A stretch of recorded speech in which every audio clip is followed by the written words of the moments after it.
웜업을 할 때 보면 지루하고 단조로운 동작을 반복해서 계속적으로 해야 되는 경우가 많기 때문에 사실 재미없습니다.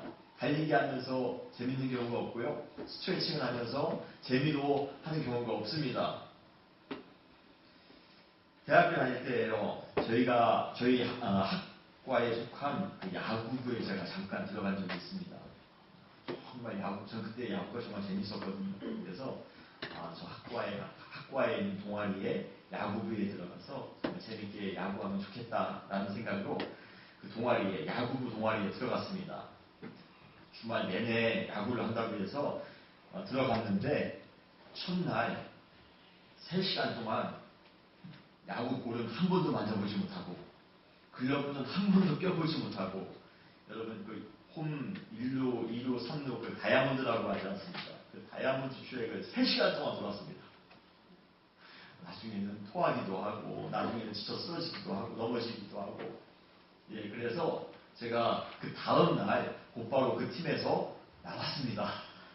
탈퇴했습니다. 야, 이거 재미없는 거네. 야구공만 던질 줄 알았더니, 게임을 할 줄 알았더니 이렇게 심한 훈련을 하는구나.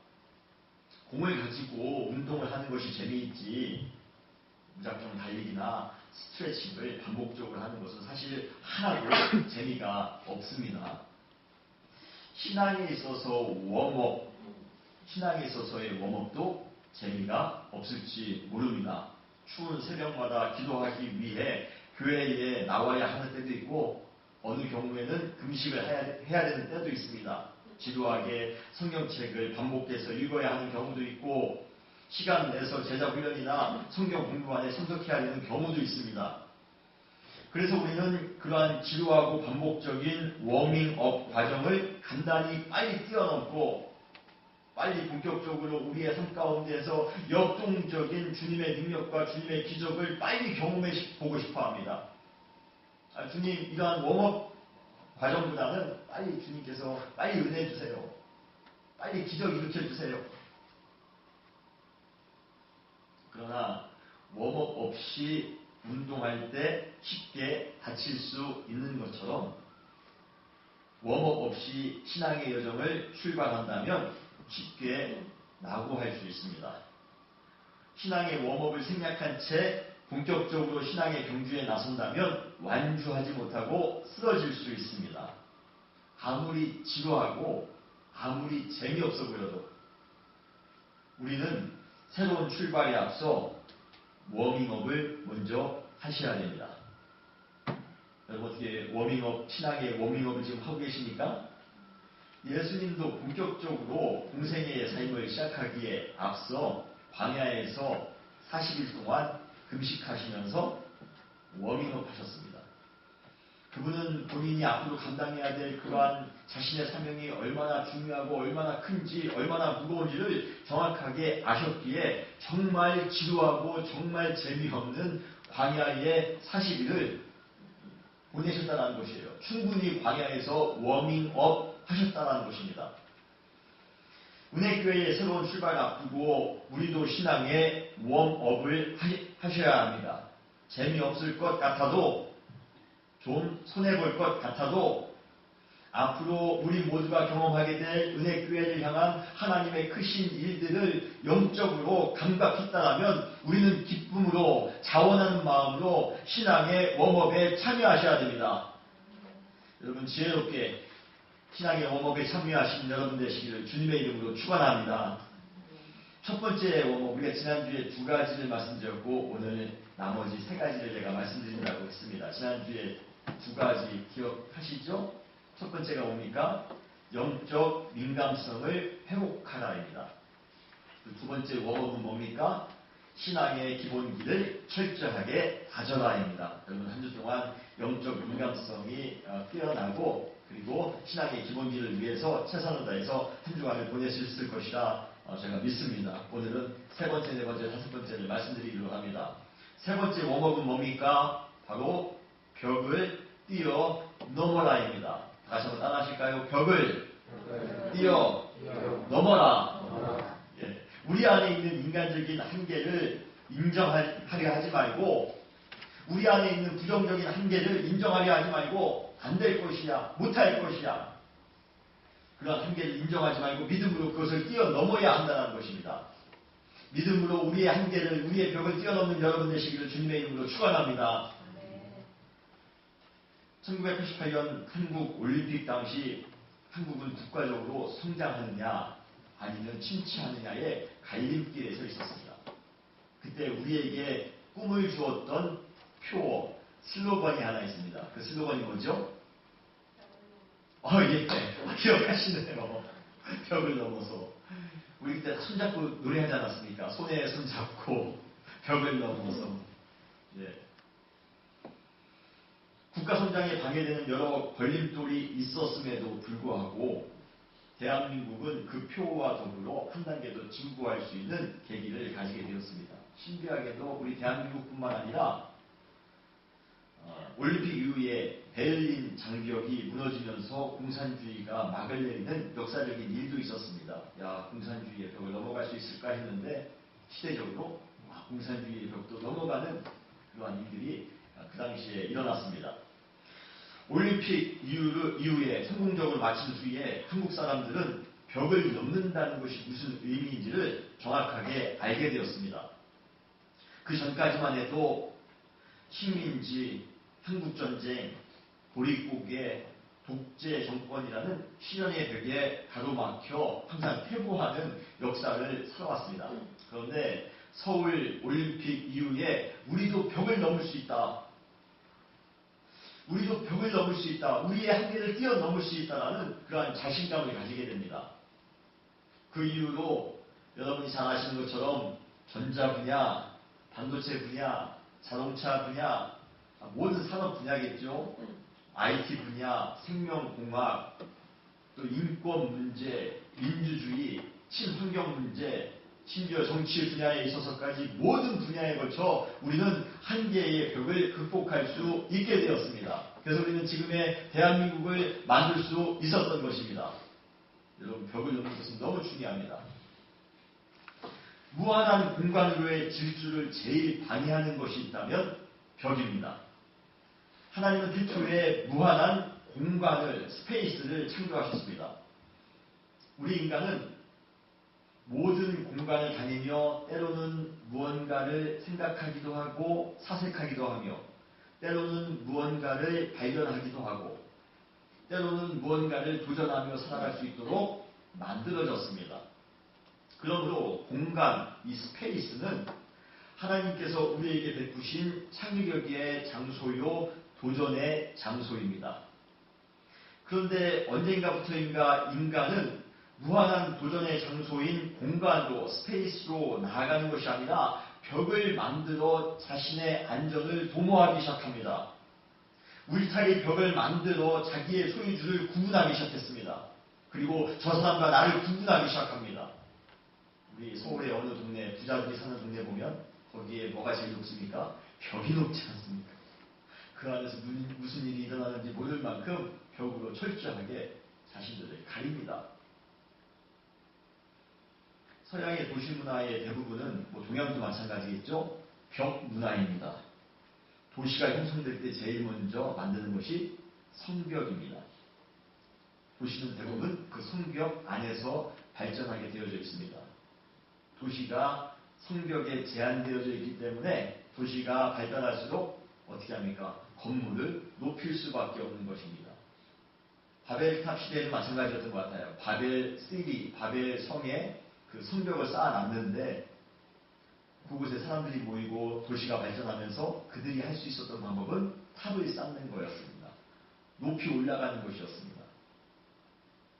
이처럼 인간은 한계를 정하며 사는 것에 익숙합니다.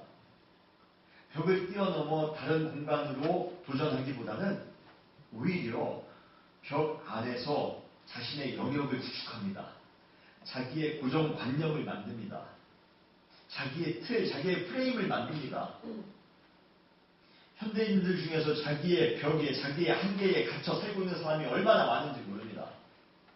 내가 가지고 있는 조그마한 욕심들의 그 한계, 내가 가지고 있는 인간적인 그러한 한계, 나의 경험의 한계, 얼마나 벽을 만들어 자기의 성을 구축합니까? 더 안 좋은 것은 인간이 자신뿐만 아니라 다른 사람까지도 벽의 속박 속에 가두려 한다는 것입니다. 사방이 막힌 벽, 이 사방이 막힌 벽의 대표적인 곳이 지하실입니다. 지하실 하면 우리는 암흑, 가둠, 은밀함, 음모, 이러한 부정적인 이미지가 생각납니다. 여러분, 벽이 가로막혀져 있으면 항상 부정적인 이미지가 우리 가운데 생기는 것입니다. 이제 더 이상 인간은 벽을 넘어서 새로운 공간으로 이동하려는 마음보다는 그 벽 안에서 자기의 성을 구축하고 그 성 안에서 자기 스스로 안주하며 심지어 다른 사람을 억압하는 그러한 곳을 만들었다는 것이에요. 여러분 안에 벽이 있으십니까? 여러분 안에 막힌 벽이 있으십니까? 여러분 성품으로 인해 만들어진 벽이 계십니까? 나는 도저히 이 벽을 무너뜨리지 않을 거야. 내 경험으로 만든 벽이 있습니까? 좀 고집 세세요. 그 벽이 자기를 깎아내리는데도 불구하고 자기를 부정적으로 무너뜨리고 있는데도 불구하고 모든 관계를 파괴시키고 있는데도 불구하고 아주 끝까지 그 벽을 고수하고 있는 분들이 계십니다. 여러분 안에 그러한 벽이 있습니까? 여러분 성품에서 나오는 벽들, 여러분의 욕심에서 나오는 벽들, 그리고 심지어 그 벽 안에 다른 사람을 가두려고 하십니까? 사랑하는 가족을 가두려고 해요. 사랑하는 성도님들을 가두려고 합니다. 자기의 고정관념 안에, 자기의 그러한 상상력 안에 다른 사람들을 억압하려 합니다. 그래서는 안 됩니다. 벽을 뛰어넘어야 됩니다. 새로운 공간을 향하여 나아가야 됩니다. 앞으로 우리 교회의, 우리 은혜교회의 앞으로의 사역은 벽을 뛰어넘는 사역이 될 줄 믿으시기를 바랍니다. 은혜교회 앞에 장구하게 펼쳐진 새로운 기적의 공간을 향하여 벽을 뛰어넘는 과감한 도전 정신이 우리에게는 너무도 필요합니다. 안 될 것이야. 우리 은혜교회는 안 될 것이야. 여러분, 그런 부정적인 마음에서 우리는 새로운 공간을 향하여 뛰어나가야 됩니다. 여러분, 우리의 눈을 들어 우리에게 주어진 새로운 지평, 저 드넓은 공간을 바라보시기를 바랍니다. 광야의 샘물이 터지며 황무지에 수많은 꽃들이 피어나는 기적의 공간, 하나님이 우리와 함께 하시어 어떠한 절망도 침투할 수 없는 은총의 공간, 그러한 공간을 향하여 우리가 담대하게 나아가야 되지 않겠습니까? 왜 우리가 우리 스스로 가지고 사시는 것입니다. 예, 물론 겉으로 볼 때 다양한 종류의 제약과 장애가 우리 가운데 있을 수 있습니다. 아마 쉽지 않은 일들이 우리의 사역 앞에 닥쳐올 수도 있습니다. 수많은 난관과 수많은 벽이, 수많은 장애가 우리 교회 앞에, 여러분의 가정 앞에, 여러분의 삶 가운데 놓여질 수가 있습니다. 특별히 교회의 사역이 있어서 교회가 이제 부흥하면 전 우리 은혜교회가 부흥할 것이라 믿는데요. 그러면 아마 여러 분야로 사역을 확장해야 됩니다. 그러한 과정 가운데 남모를 수고와 큰 헌신이 필요할 수도 있습니다. 주일학교가 아이들이 많아지면 주일학교를 위해서 헌신할 분들이 필요하겠죠. 뉴스가 많아지면 뉴스를 위해서 헌신할 분들이 또 필요하시겠죠. 수고해야 될 분들이 필요하시겠죠.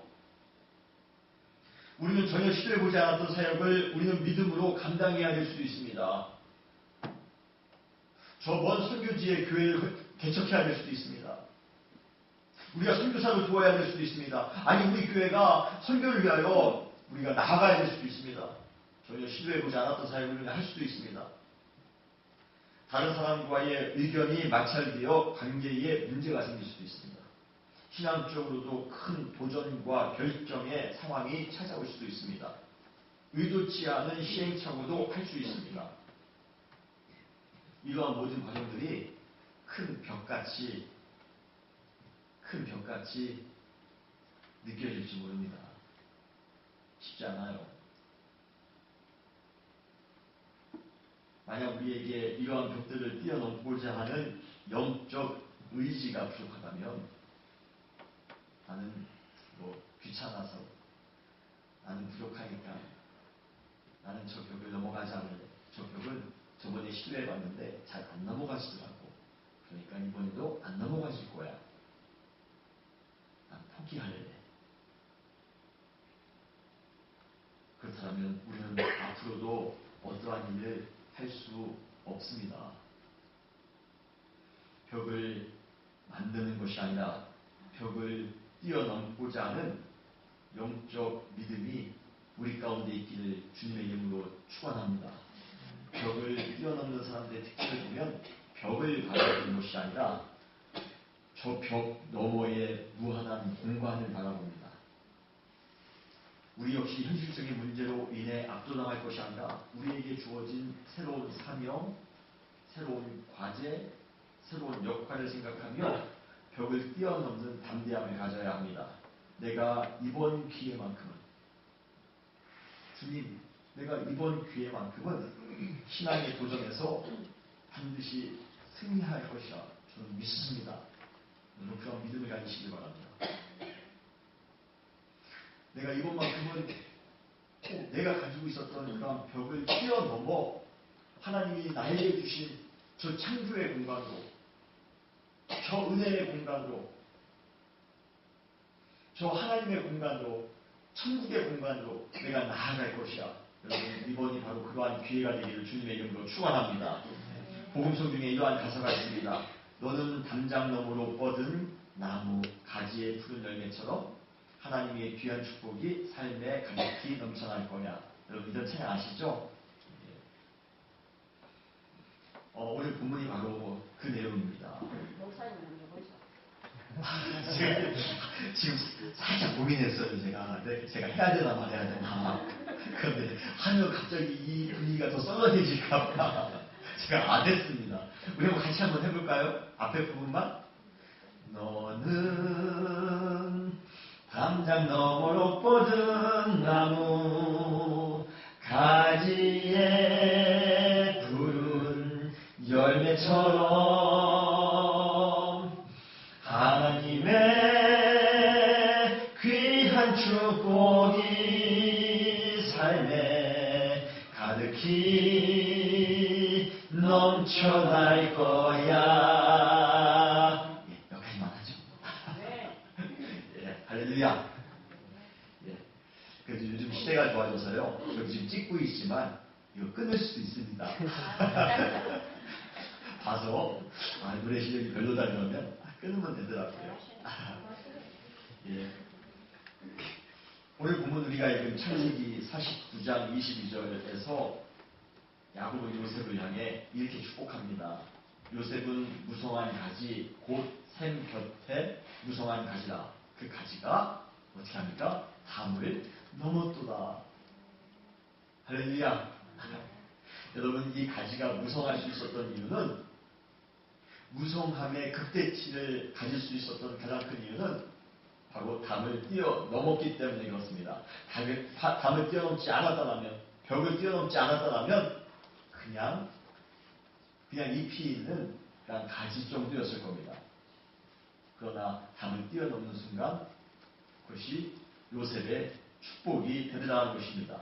앞으로 은혜교회 우리 모두는 이러한 담장 너머로 뻗은 무성한 가지가 될 것이라 믿습니다. 여러분 한계를 뛰어넘으세요. 담을 뛰어넘으세요. 앞으로 우리 은혜교회의 사역은 담을 뛰어넘는 사역입니다. 그러나 그러한 도전 정신은 나의 의지나 힘에서 나오는 것이 아니라 하나님만을 의지할 때 비로소 가능한 줄 믿습니다. 내 힘으로 절대로 벽을 뛰어넘을 수 없습니다. 내 경험으로, 내가 가지고 있는 지식으로, 내가 가지고 있는 그러한 것으로, 인간적인 힘으로 우리는 절대로 그 담을 뛰어넘을 수가 없습니다. 아마 여러분들이 여러 번 시도했는데도 그 담을 뛰어넘지 못했던 그러한 과거의 전력이 있으시다면 아마 여러분들의 힘으로 그 담을 뛰어넘으려 했기 때문입니다. 그러나 내 힘이 아니라, 내 능력이 아니라 하나님이 우리와 함께 하신다면 어떠한 높이의 담이랄지라도 우리가 온전히 뛰어넘을 수 있음을 믿으시기를 바랍니다. 시편 18편의 시인은 이렇게 선언합니다. 18편 29절에 내가 주를 의뢰하고 적군에 달리며 내 하나님을 의지하고 담을 뛰어넘나이다. 할렐루야. 하나님을 의지하니까요, 담을 뛰어넘게 됩니다. 어디까지만 해도 저 담 뒤에 있는 그 공간에 향하여 나아가는 것에 대한 괜한 두려움을 가지고 있었습니다. 그런데 우리가 그 담을 뛰어넘어 그 무한한 공간으로 나아갔더니 그곳에 하나님의 나라가 있습니다. 그곳에 말할 수 없는 무한대의 기쁨이 있습니다. 이 세상이 줄 수 없는 하나님의 평강이 있다는 것입니다. 왜 여러분 그런데 지금 여러분들이 만들어 놓은 그 벽 가운데 안주하려 하십니까? 왜 안 될 것이라, 왜 지금부터 진작에 왜 걱정하며 시도하지도 않습니까? 여러분 벽을 뛰어넘읍시다. 하나님이 우리와 함께 하실 것입니다. 하나님만을 의지하며 새로운 기적을 향하여 저 거친 벽을 뛰어넘읍시다. 우리 가운데 정말 생각지도 못했던 하나님의 놀라운 일들, 기적의 일들이 우리 가운데 일어날 것입니다. 하나님은 우리가 그 벽 안에 갇혀 사는 것을 절대로 원치 않습니다. 그분은 우리가 벽을 뛰어넘어 저 넓은 공간을 향하여 하나님이 예비해 주신 저 하나님의 하늘의 공간을 향하여 창의적으로 살도록 우리에게 능력을 주시는 분이심을 여러분 믿으시기를 바랍니다. 그분을 의지하여 우리 은혜교회가 그 여러분 가정이 그리고 여러분 한 분 한 분이 벽을 뛰어넘는 그러한 믿음의 도전을 감당하신 여러분 되시기를 주님의 이름으로 축원합니다. 네 번째 웜업은 뭡니까? 바로 서로 하나가 되는 것입니다. 굳이 제가 말씀을 안 드려도 설교를 안 해도 설명하지 않아도 상식적으로 생각하더라도 우리는 충분히 알 수 있는 그러한 구절일 것입니다. 하나가 되어야지만이 우리가 승리할 수 있습니다. 현대사회만큼 다양성을 크게 인정해주는 때도 없습니다. 인격과 재능, 생각과 방식 등에서 수많은 다양성이 존재한다는 것을 우리는 잘 알고 있습니다. 이러한 다양성이 대두되면서 우리가 해야 되는 필수적인 질문이 있습니다. 그 질문은 바로 우리 공동체의 성장을 위해, 우리 공동체가 건강하게 성장하기 위해 어떻게 그러한 다양성을 하나로 통합할 수 있을 것인가. 교회 사역은 애당초 한 사람의 능력으로는 불가능하도록 보완되어져 있습니다. 목사님이 아무리 기도 열심히 하고 아무리 능력이 많고 아무리 좋은 학교에서 공부를 했어도 목사님 혼자로는 절대로 교회를 건강하게 세워갈 수 없습니다. 장로님이, 권사님이, 집사님이 몇 사람만으로 교회가 세워나갈 수 없습니다. 제가 자주 하는 그런 말입니다만 one person, one job. 한 성도님이 하나의 역할을 온전히 감당할 때 비로소 교회는 성장할 수 있는 것입니다. 사도 바울은 그 사실을 설명하기 위해 다양한 직분과 다양한 은사를 소개하고 있습니다. 제가 여러분들에게 한번 소개를 한번 해드리겠습니다. 다양한 직분은 고린도전서 11장 28절로 31절에 나옵니다. 너희는 그리스도의 몸이요 지체의 각 부분이라. 하나님이 교회 중에 몇을 세우셨으니 첫째는 사도요, 둘째는 선지자요, 셋째는 교사요, 그 다음은 능력을 행하는 자요, 그 다음은 병 고치는 은사와 서로 돕는 것과 다스리는 것과 각종 방언을 말하는 것이다. 다 사도이겠느냐? 다 선지자이겠느냐? 다 교사이겠느냐? 다 능력을 행하는 자이겠느냐? 다 병 고치는 은사를 가진 자이겠느냐? 다 방언을 말하는 자이겠느냐? 다 통역하는 자이겠느냐? 너희는 더욱 큰 은사를 사모하라. 내가 또한 가장 좋은 일을 너희에게 보이리라. 직분이 있다는 것이에요. 획일적이지 않다는 것입니다. 더불어 고린도전서 10장 8절로 11절에 보면 다양한 은사를 소개하고 있습니다. 어떤 사람에게는 성령으로 말미암아 지혜의 말씀을, 어떤 사람에게는 같은 성령을 따라 지식의 말씀을, 다른 사람들에게는 같은 성령으로 믿음을, 어떤 사람에게는 한 성령으로 병 고치는 은사를, 어떤 사람에게는 능력 행함을, 어떤 사람에게는 예언함을, 어떤 사람에게는 영들 분별함을, 어떤 사람에게는 각종 방언 말함을, 어떤 사람에게는 방언들 통역함을 주시나니 이 모든 일은 같은 한 성령이 행하사 그의 뜻대로 각 사람에게 나누어 주시는 것입니다. 여러분 모두에게 필요한 그러한 직분을 주셨습니다. 여러분 모두에게 필요한 은사를 주셨습니다. 다 똑같은 은사를 갖고 다 똑같은 직분을 가지고 있는 거 아닙니다. 어떤 사람에게는 이러한 직분을, 어떤 사람에게는 이러한 은사를. 그러나 교회 안에 그러한 다양한 직분과 은사가 있다 할지라도 더 중요한 것은 우리가 하나가 되는 것입니다. Make one. 하나가 되는 것입니다.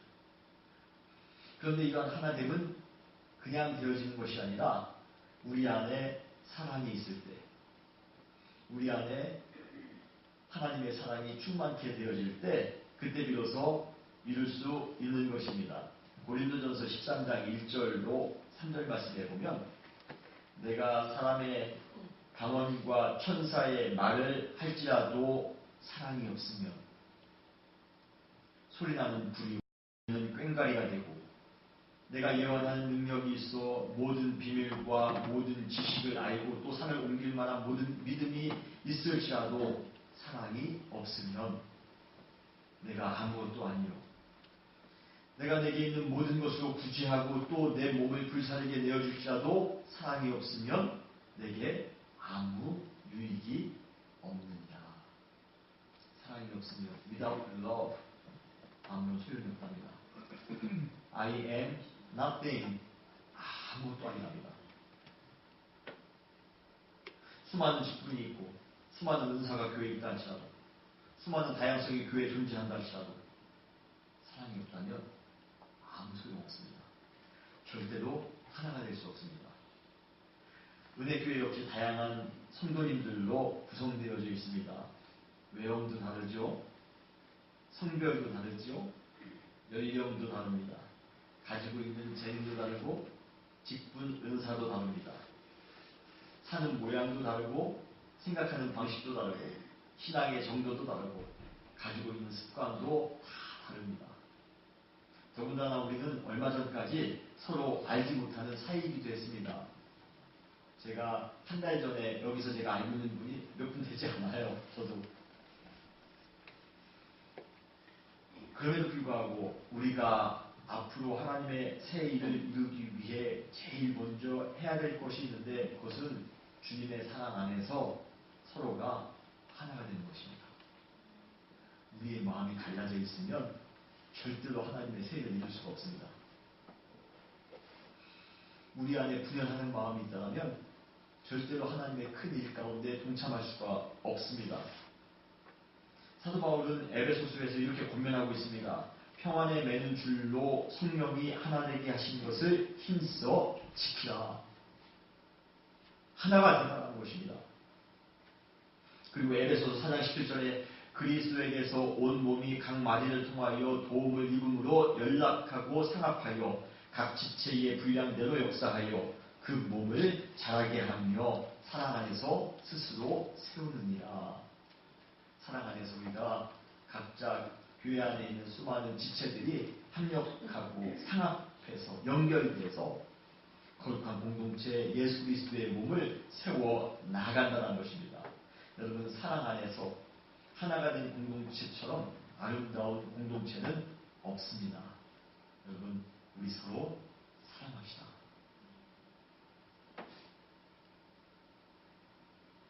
사랑하기 싫으세요?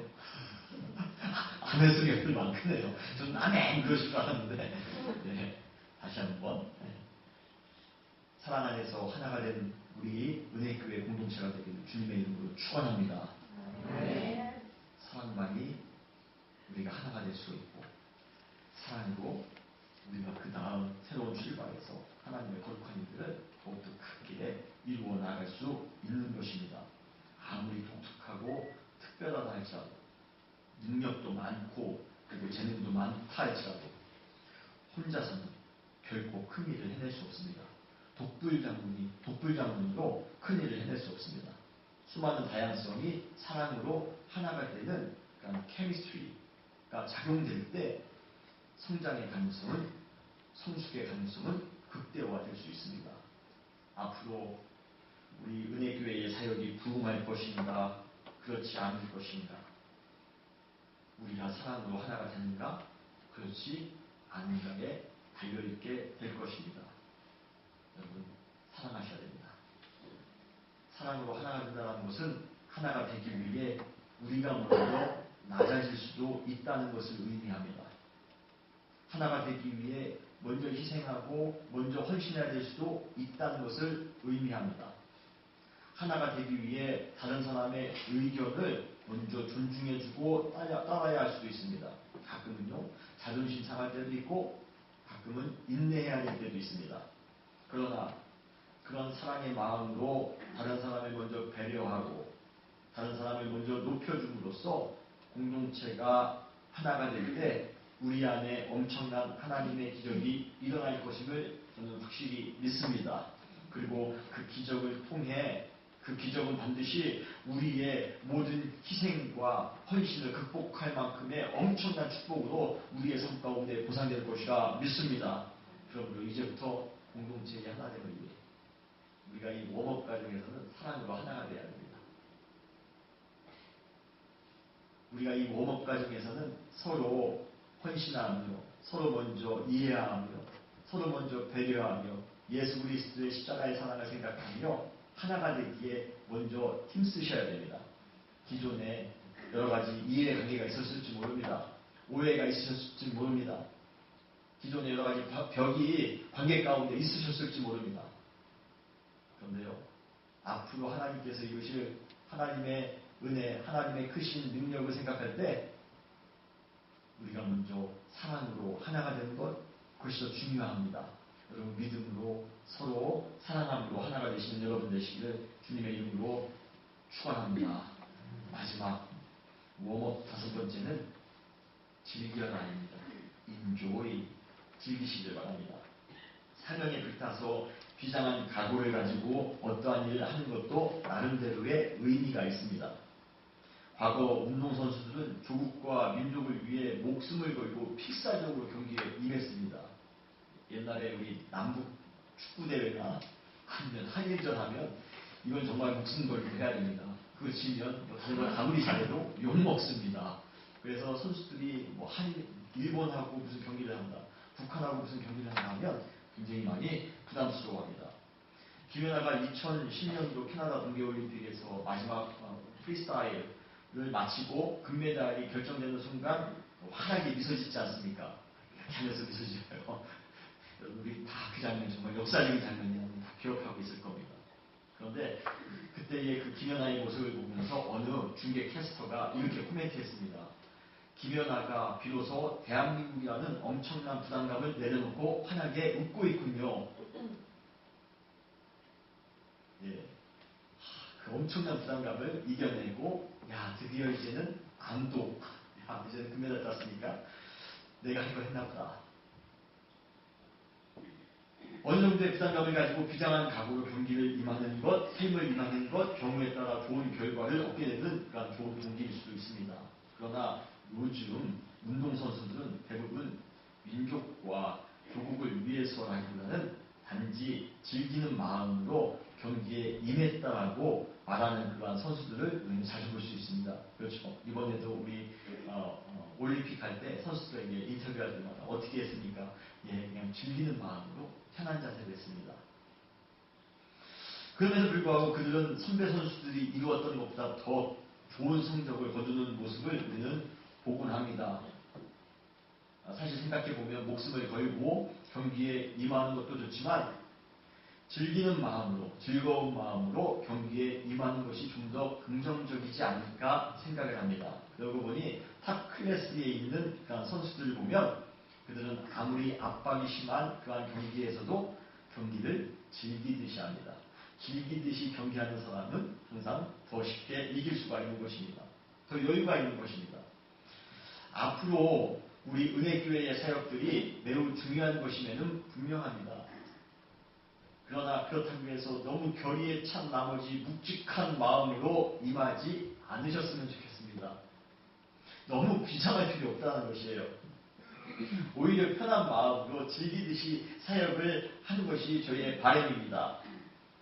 저에게 제가 강조하는 은혜교회에 강조하는 세 가지 3F가 있습니다. 첫 번째 faith, 믿음이죠. 두 번째 focus, 집중력입니다. 세 번째는 fun, 재미입니다. 즐거움입니다. 믿음과 집중력도 중요하지만 저는 먼저 우리 은혜교회가 즐거웠으면 좋겠습니다. 사역을 하면서 기쁨이 넘쳤으면 좋겠습니다. 큰 도전과 고비가 우리에게 있을지 모르지만 그래도 서로 웃으며 격려하면서 행복하게 앞으로의 사역을 즐기셨으면 좋겠습니다. 물론 적당량의 긴장도 필요합니다. 긴장이 없으면 집중력을 잃을 수도 있습니다. 실수할 수도 있습니다. 그러나 마음의 부담을 가지면서까지 긴장할 필요는 절대로 없습니다. 아침에 모닝커피를 즐기듯,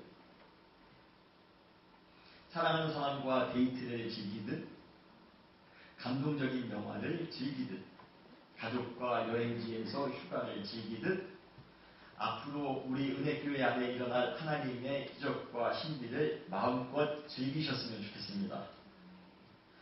사역하면서 많이 우리가 웃음이 가득 찼으면 좋겠습니다. 일제 식민시절 때 무장 독립투쟁에 앞장섰던 의혈단이라는 독립단체가 있습니다. 요즘 여러분 밀정이라는 영화 보셨나요? 아마 그러한 것에서 모티프를 가져와서 만든 영화인데요. 일본의 탄압에 맞서 목숨을 걸고 투쟁했던 그들. 우리는 그들이 매일같이 비장하게 결의에 찬 얼굴로 웃음기 없이 하루하루를 살아갔을 것이라 생각합니다. 그렇죠. 목숨을 걸고 하는 그러한 독립투쟁이었는데요. 얼마나 결의에 찬, 얼마나 얼굴이 막 다 굳어있겠습니까? 그러나